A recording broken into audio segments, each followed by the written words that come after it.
Hello and welcome to my studio. I'm Katie and today I'm unboxing, probably, if this footage is visible to you. Otherwise, we're cutting to elsewhere. You'll know. We'll see. But I have this box open. I have not looked inside it yet. I just didn't want my address showing. This is from Tom's studio. Gives some tea, some information about recycling. I love this. I love that all of it's recyclable. Thank you, Tom. Here's the tea. And here's what I ordered. So the background here is that I have been looking at these for probably at least a year. This is the Lumos Pro. I didn't think I got the Pro. Maybe they're all called the Pros.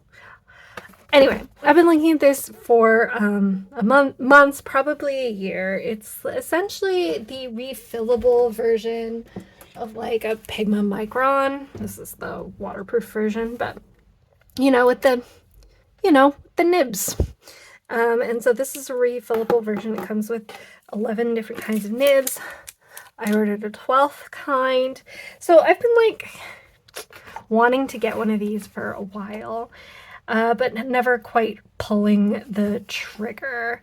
And in that intervening year, Tom has clearly signed distribution agreements with a lot more US stores. So when I first started looking, I could get it from Tom's studio in the UK and also from Cult Pens. But in the meantime, they've been added to Atlas stores. I will put an affiliate link below if you like how this looks and you want to support me. You can do it that way.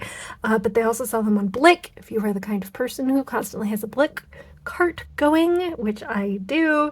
Endless is selling some of their stuff. It's just becoming more and more common, which is awesome, in particular for the sake of like getting refills. So while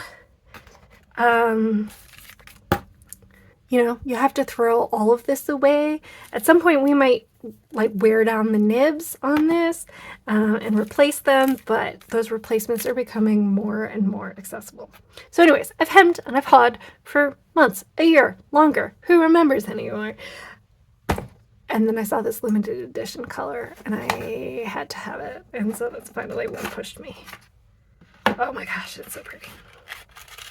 The packaging here is gorgeous. Tom is a calligrapher and an artist himself, and the stuff is really good.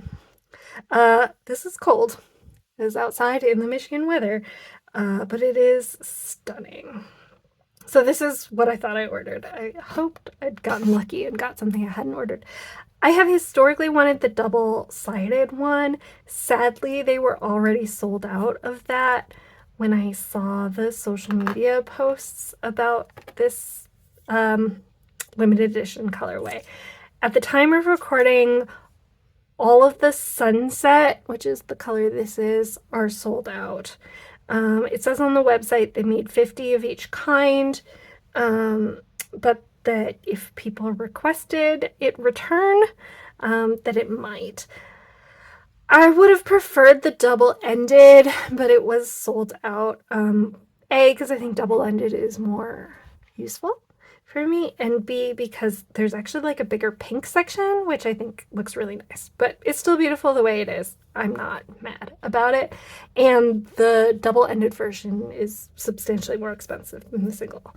There's also a half-size one, which is really cute, and I did consider getting that as well. So this is the sunset version. At the time of filming, there is a sunrise version, and all of those are still available. So anyway, the limited edition version came out, and it was time to act, Sometimes you wait, and then suddenly it's time. So that was my experience. So anyway, it is substantially heavier than one of these pens. I believe it's made out of aluminum. I'll try and confirm that. Oh, it says it's his wife who was the calligrapher, but I believe he also does calligraphy, or maybe he's learned now. I believe they're aluminum. but I didn't find that exactly on the packaging. So it's a little heavier, but I wouldn't call it heavy by any means. This is my Lamy 2000 multi-pen, which is different than the fountain pen. This is lighter than this. The Lumos is lighter than that. Could I weigh it? Yes. Am I going to? Not right now. Yeah, heavier than the Nosuke, which we're going to compare it to. Anyway, I don't think it's too heavy, but your mileage may vary. It comes with this pack, which I think is awesome. I love that this is just included. It's the full tip set with all the different kinds of tips that it comes, that like is available, except that they added one. So I have that too. So it's available in the felt tip, like, you know, kind of the micron versions, from 0.1 millimeters all the way to 1 millimeter. Then there's a brush, a chisel, BU is bullet, and then there's like the 0.3 writing tip and the 0.5 writing tip, which are made out of like a different kind of material than the others. I'm not going to do all of these with you right now. I'm going to link below Stephen Inks? Stephen Draws? I think it's Stephen Inks. I love his channel. I don't know why I can't remember. His name is Steven. I'm going to put, he has a great video about this where he tests all the different nibs. I'm going to leave that link below. But he did not get the new version that has been released, and then I'm desperate to experiment, which is the, should be the small brush tip. So you can see how much smaller this brush is compared to that brush. And I'm hoping it will be a good replacement for these Monami 3000 brush pens that I like to use. But when I haven't run out of a color yet, but I'm not going to want to rebuy the 48 pack when I do, and so I'd like to have another option. And I really like to brush letters small. So that's what we've got going on here. I should look at the manual. They sell replacement these at like Blick and I believe Atlas and stuff as well. I've also heard, and what I'm going to actually do, is that you can cut it in half. The double-sided Lumos uses half the size, and I think you can wash and refill these, but I think I'm going to stain this one pretty badly. So I'm going to go ahead and do that. Quick pause for me to read the directions. Okay. I'm desperate to try this, even though I'm not sure it's what I'm going to use it for first. But I've attached it in here. And then what we do is you just like kind of add, the instructions are quite good, but it is quite easy. And then you dunk. He says it works with any dye ink. You don't want to use it with glitter. It's not going to work. But here, he has his own waterproof pigment ink, if you prefer that. I didn't buy it. It's available at Blick, etc. But I didn't buy it because I have a desire to try my Diatramentis Document Black. And I have problems with authority. So we're going to try it and we're going to see. So essentially you dip it in here, you watch it go up the side. Can you see that? And then it says wait 1, 2, 3, 4, 5 after it comes off the top. So there we've got that. And then Dab off any excess with a paper towel and screw it back into the pen. There's my ink thing. Oh, there's already ink coming out of the nib, it seems like. Dip it back in there. How did this work? Like that, apparently. All right, easy peasy. Let's see how this writes. Okay, here's a fake planner spread that I printed wrong. Let's see. So it's not surprising that it's coming out a little lighter than like pure black. Maybe it will get darker as we go, like as things get more saturated, but I'm not surprised that it's not like the deepest, darkest black of all time, because of the way like the felt stuff works. But that works great. Let's do some comparisons for my fellow I like to write small people. I would say it's actually pretty comparable to the Funosuke in terms of line width, or at least in terms of, no, this one can write smaller yet. Okay. So it's maybe not quite as fine as I was looking for. I want to write, essentially in like Hobonichi Week Sterling ink sized grid. Here's my Monami for context. Oh, this one's going dry. So that's not a good context. The pink one. So you see how small I can do that? And honestly, whatever.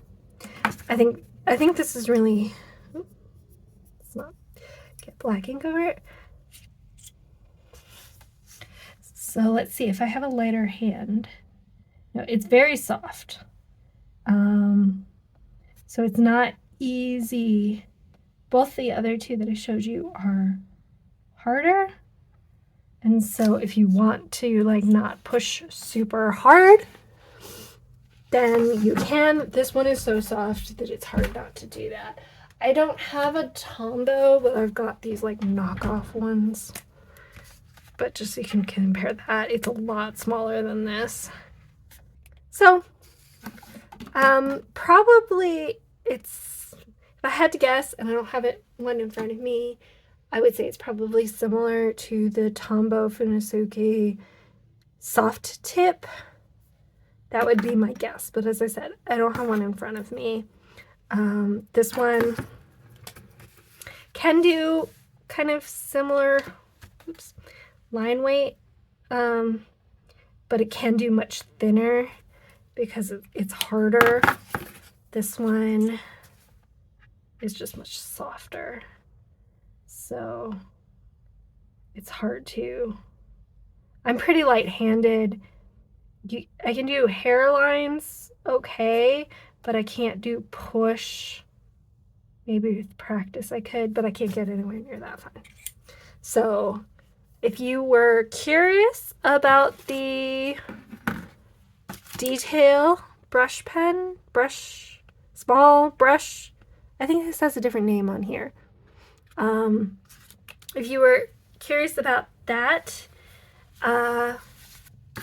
those are the comparisons for you. I think the Diatomessus ink seems to work just fine though. I'm going to test some of the other nibs just for my own curiosity, and I'll check back and finish up. Okay, I've put in the 0.3 writing tip because I was curious to try that one. I've been using an Enso Bolt with an extra fine as like my planner pen, but I'm always in the mission to be able to write small and permanent ink in a reusable way, so we could try that. So that's bigger. I mean, it's a totally fine. There are people, but I would like to be a little finer. Obviously, there are finer tips yet. So I'm going to try those just because we're here. In terms of what this feels like to write, it's not as hard as I expected. It's like a very pleasant felt tip, although it's maybe not technically felt. I don't know, but that's what it feels like. All right, switching nibs again. Okay, and now I've got the 0.01 tip in here, and I can write much smaller, or at least I feel comfortable writing much smaller in this one. It's still not as hard as I'm used to because I'm used to fountain pens and steel nibs and stuff, but this is definitely an option.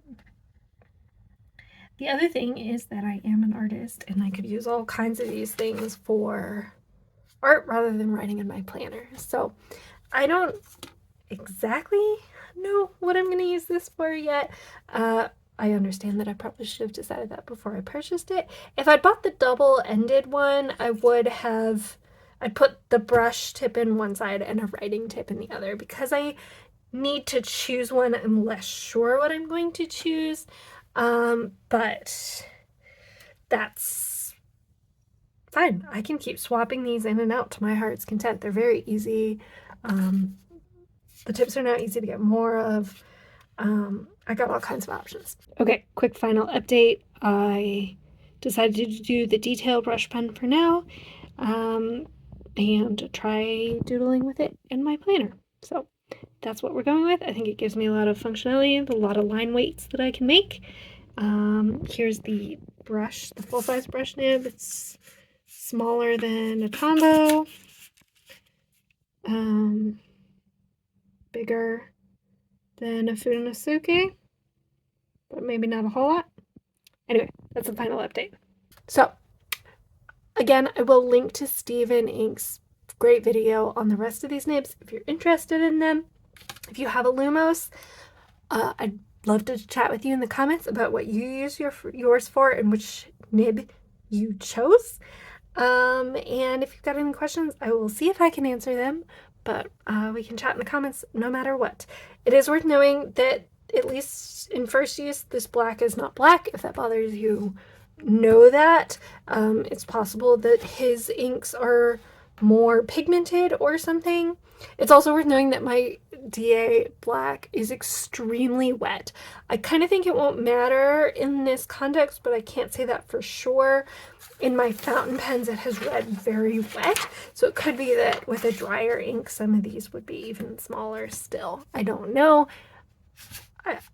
I have 50 mils, 45 mils of this to use up, and it's kind of too wet for my fountain pens, so I wanted it to work in this, and so that's how I experimented with it.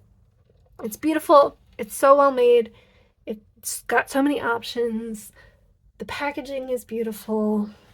So if you think you've got a use for a Lumos, I recommend it. Bye, friends.